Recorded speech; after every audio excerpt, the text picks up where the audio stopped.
while Donald Trump was glad-handing with Turkish dictator Reccep Tayyip Erdoğan at the United Nations, giving the blessing of the United States to his repressive regime. Trump was also cashing checks written from the bank account of that country and depositing them in his personal bank account.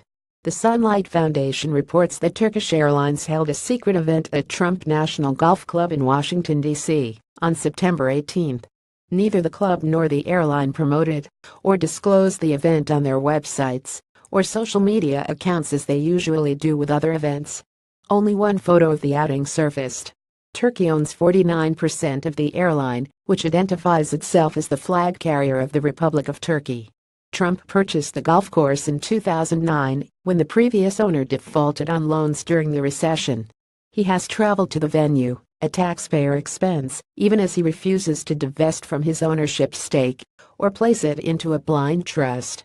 Money spent at the course goes into Trump's personal accounts. As Trump, through his company, was taking Turkey's cash, he was apologizing to Erdoğan, whose private security beat up protesters in D.C.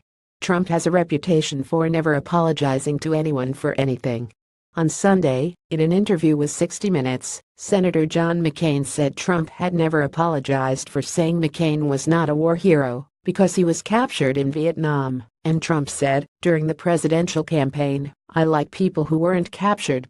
Trump did apologize to Turkey's brutal dictator, though.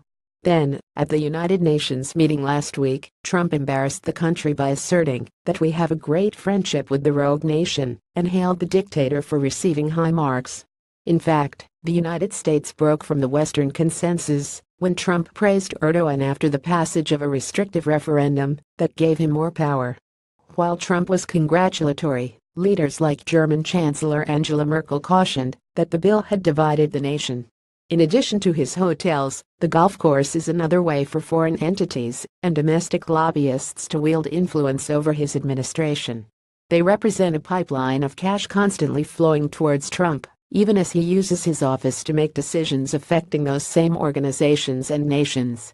The arrangement is believed by many to be a violation of the Constitution's Emoluments Clause, which bans presidents from accepting gifts and payments from foreign powers.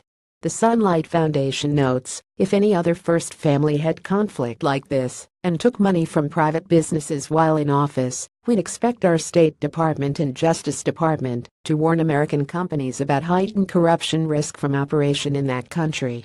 We would expect that, but we would also expect that the president was not being paid to do public relations for a foreign power. Under Trump, that is no longer a valid expectation.